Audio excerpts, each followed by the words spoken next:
Some viewers may find the following video disturbing. Viewer discretion is advised. Hey everyone, welcome back to Board Games Unlocked, and today I'm going to be doing a discussion over Trickster Takeover, which is the newest standalone scenario for Marvel Champions. This one kind of came up as a surprise because they haven't really done a whole lot of these scenario packs. There was this one, the Red Hood one,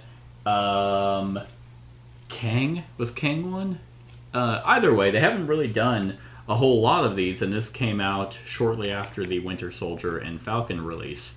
And overall, I surprisingly don't really like this scenario, and this is mainly because of the way that I play Marvel Champions. I usually only play Marvel Champions either as solo or max of 2 players, and for this scenario pack, that actually seems to completely go against that kind of a player count. But we'll get into that. It comes with 2 villains, Enchantress and then Loki. So Enchantress was okay. It was another villain to throw in with the rest of them. Had a few interesting kind of gimmicks where there is this hypnotic gaze card that gets shuffled and sent to each person, and over time there's a counter that goes up on it, and once it reaches 5 then it gets flipped, and then now it has a permanent kind of effect that affects you throughout the rest of the game.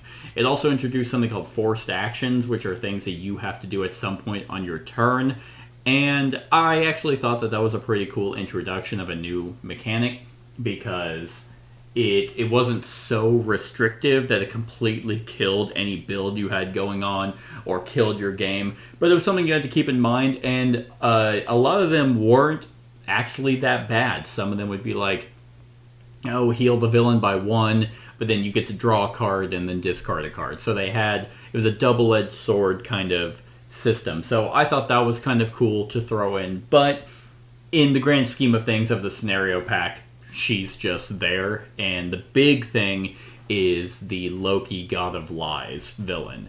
Now, this is where I kind of have... It's an interesting idea, but for the way that, I personally play Marvel Champions, it really doesn't do it for me. So, the big gimmick with the Loki God of Lies is that he is virtually untouchable, and you are, in my opinion, meant to be playing this scenario in a massive group. Now, what does that mean? Well, they have something what's called group pods, and you actually, and even an event organizer, someone who sets up this scenario, and you have to have multiple copies of Trickster Takeover to be able to do this mass event. And each group, so like for example, you can play up to 4 people in a group. They have their own version of Loki to fight. It really reminds me of kind of Kang, but in a much larger scale, because Kang had his own version that people could fight, but it was done in standard Marvel Champions. Now, if multiple people have Trickster Takeover, then you will basically be playing 2, 3, or 4 separate games of Trickster Takeover, each having to fight their own version of Loki. And whenever you actually defeat your version of Loki, there are these shatter counters that you put on him, and as you increase more and more shatter counters, then that will actually deal damage to the main villain, which is Loki, God of Lies. And this is where I think that's an interesting idea, but my overall problem of Marvel Champions in general is there is no real reason to ever play this more than 2, besides of just being able to play it more than 2. Because what the villain does, they have the same deck. The cards don't change. It just increases his health to such an exponential level that it just draws the game out way too long. And obviously, I don't have another copy of Trickster Takeover. I didn't get to play this as another group pod, and you don't have to. Luckily, it wasn't like oh, hey, if you don't have another copy, you can't play it. You can play it like normal.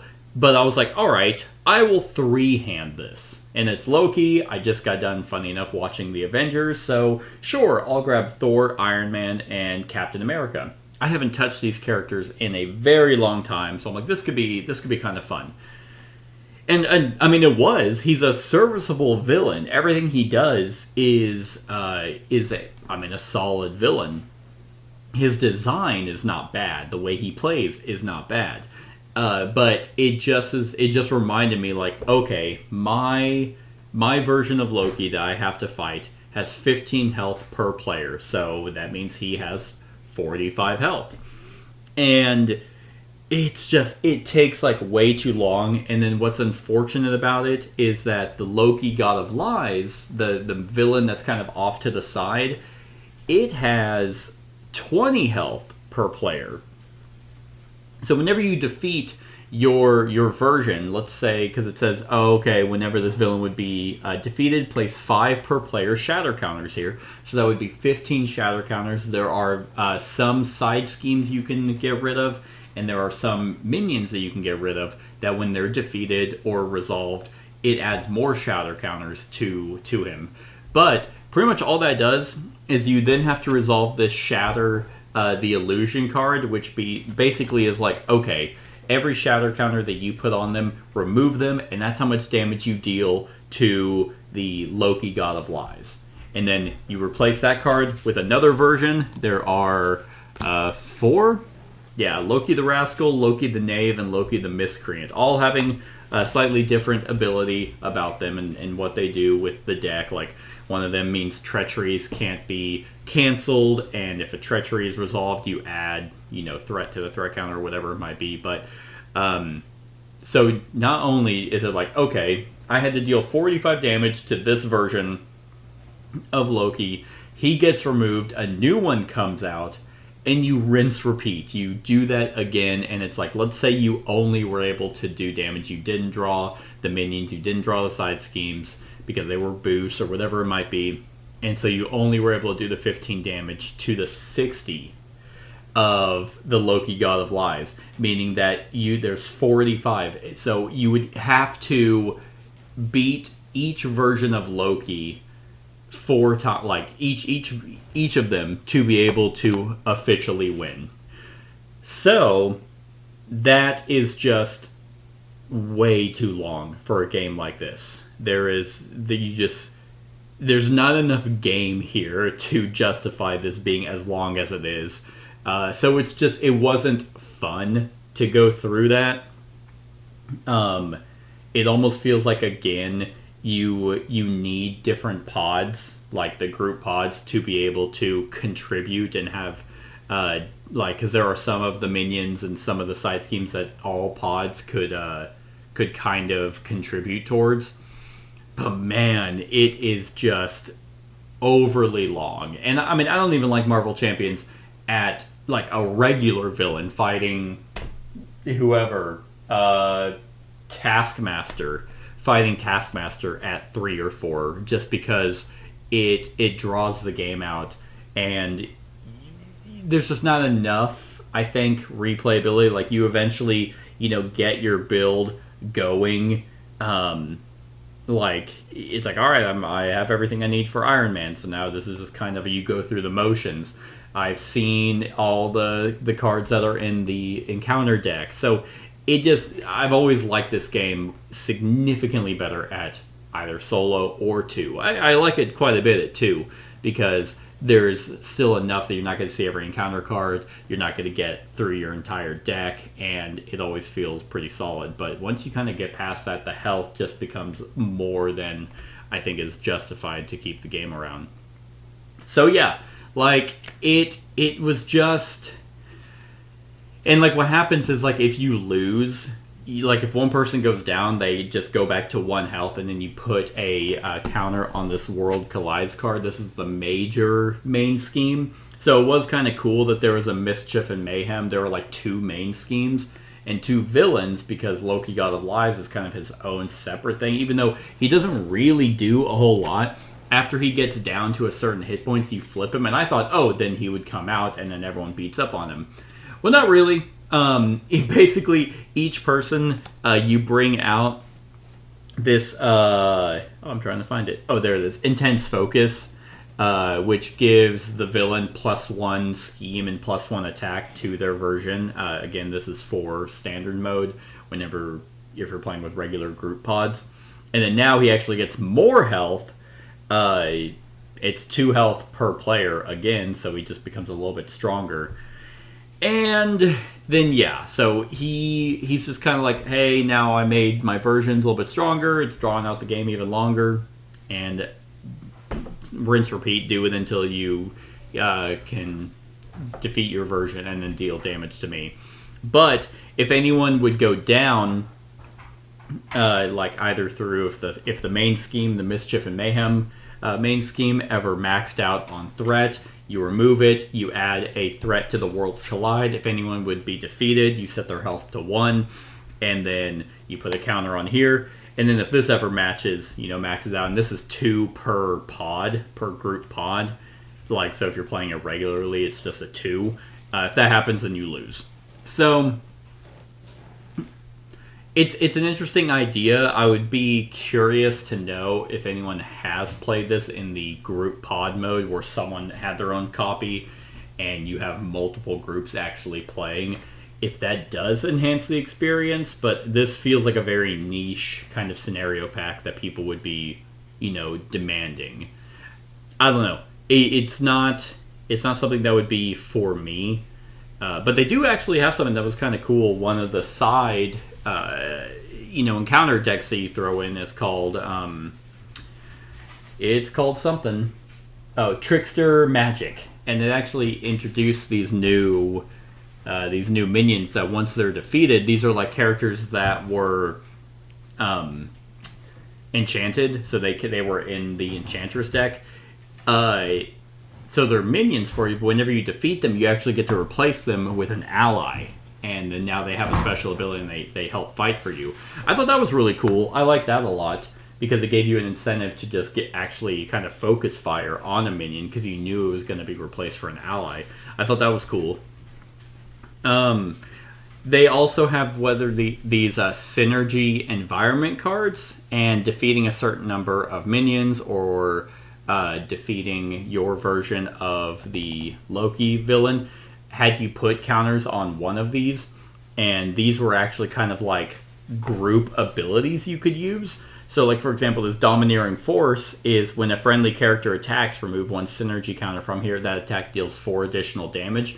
There were some cards that you could resolve that would allow you to put them on the ones of your choice, but the villains specifically told you which ones to put them on, like Fading Figment. Choose a group in your pod, then place synergy counters on their unified front environment equal to the number of players in the group. So this was kind of like an overall group pod bonus that everyone could be kind of using and striving for to help, whether it's generating more resources, removing more threat, defending damage, or dealing more damage. I thought this was kind of a cool system that was thrown in. So it's just strange because I don't think this is inherently a bad scenario pack. It's just a bad one for me because I would never pick this one to play again solo. I wouldn't go out and be like, yeah, this is the one I want to do.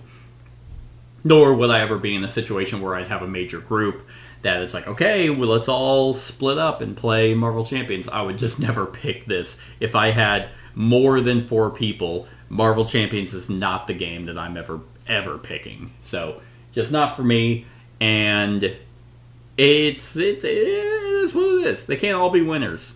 So, but I'm sure this might be one that a lot of people could like if they do really like Marvel Champions and they have a large group. So, that's pretty much it. I guess that's why they have Enchantress in here, because if Loki, God of Lies, doesn't work for you, at least you don't have a dead villain. It's like this. Okay, well, that's a waste of cards.